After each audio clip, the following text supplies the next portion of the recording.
He found you, who arrived at that place and found you and discovered you, what has he lost?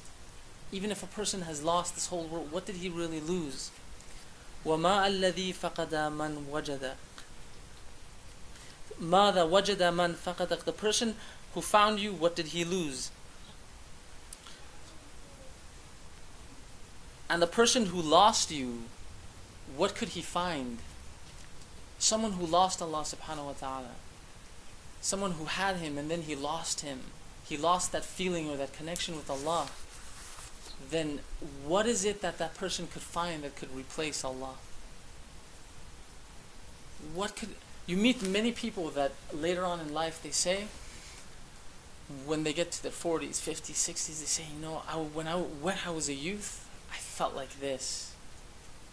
And they have that feeling of nostalgia that when they were young they had that connection to Allah, but they lost it. So this hadith of Imam Hussein tells us that if we lose Allah, what is it that we can find in this world that is worthy? This month, the month of Imam Ali alayhi salam. Salawat. Allahumma salli ala Muhammad wa ali Muhammad. Since this is the birthday of Imam Ali alayhi salam, I want to read a tradition narrated by the Prophet, peace be upon him, about Imam Ali's piety. It says that the Prophet has been quoted by Ammar ibn Yasir as saying, "O Ali, Allah has adorned you with an ornament, has adorned you which was extremely praiseworthy with Him, and He has not adorned you or given this beauty to anyone else. This divine ornament has 3 stages, which are all rooted in you.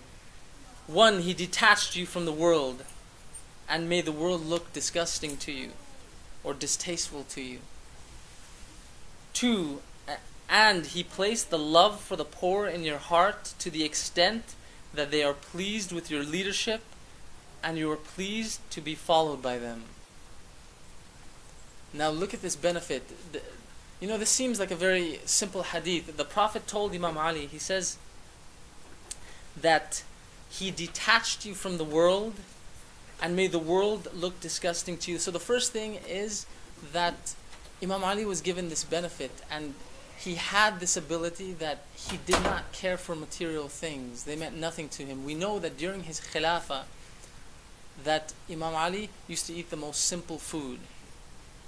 There's a tradition narrated that one day Imam Ali called one of his governors from Kufa, and he had this packet sealed.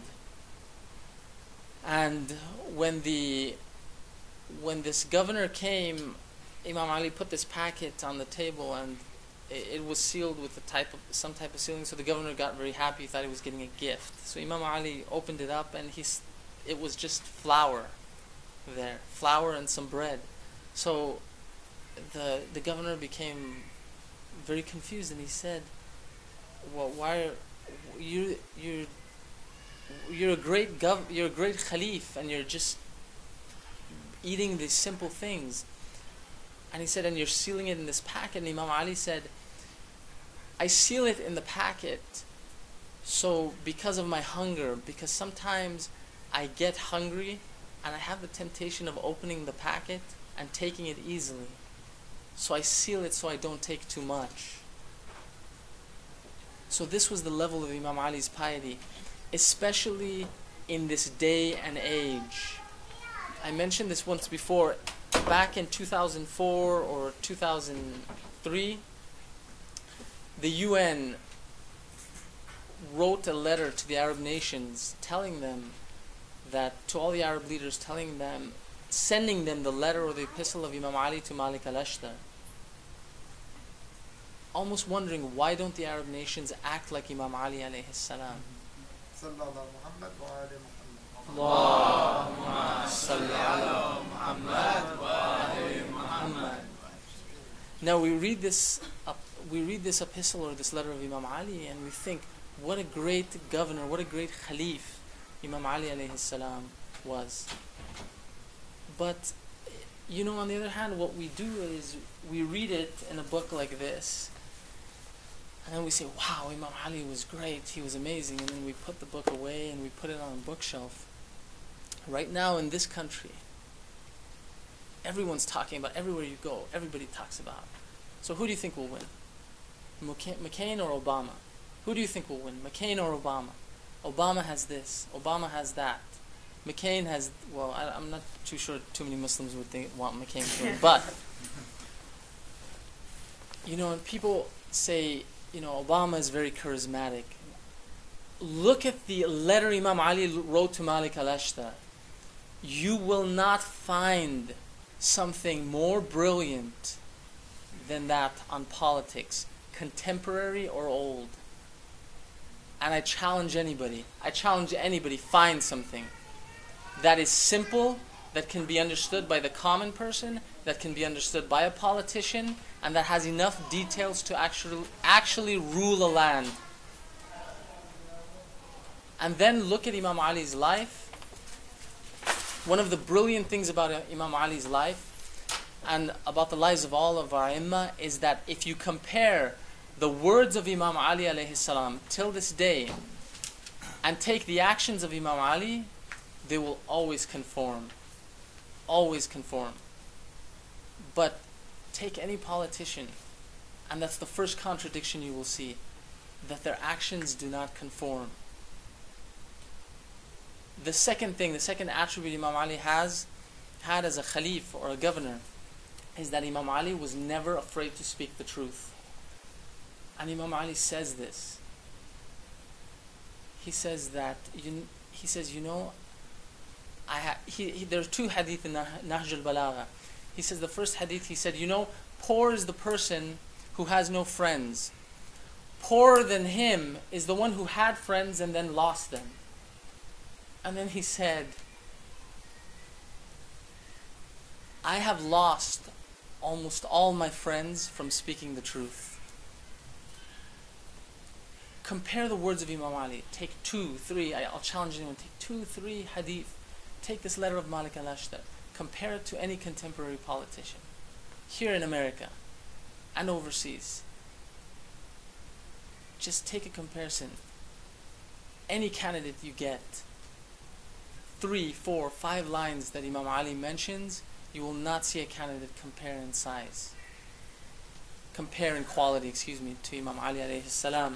Salawat ala Muhammad wa ali Muhammad. Allahumma salli ala Muhammad wa ali Muhammad. And place the love for the poor in your heart to the extent that they are pleased with your leadership and you're pleased to be followed by them. Imam Ali, leadership, and we have to understand this in Islam, leadership is not voted for in Islam. Leadership is not something that people grab. Leadership is not something that people say, hey guys, I'm the leader here, I have to do that. That's not leadership in Islam. Leadership is not raising money so people can vote for you. True leadership is given by Allah subhanahu wa ta'ala. True leadership means leadership that the people love the leader. That type of leader, you will only find that type of leader where Allah creates that type of leader. There was a very big alim in Najaf, a very, very big alim in Najaf. And he was asking many of the people to uprise. And he wrote in one of his letters, he said, from Qom, a man wrote to me, a mujtahid, a big scholar wrote to me, and he told me, he said, you know, if you keep telling people to ask for their rights or rise up, he said, I'm going to tell everybody not to follow you in taqleed. I'm going to write to everybody and tell everybody not to follow you in taqleed. So he wrote back, this big marja wrote back to him and he said, you know, if you tell people not to follow me in taqleed, I will pray for your life I will pray for your health every day of my life. Because leadership is not something that a leader goes out and says, I want it, give it to me. This is why Imam Ali alayhi salam, when he says in Nahj al-Balagha, he says, in Khutbah Shaqshaqiyah, I accepted your khilafah. He said, because you came into my house, you surrounded me, so much so that my children, Hassan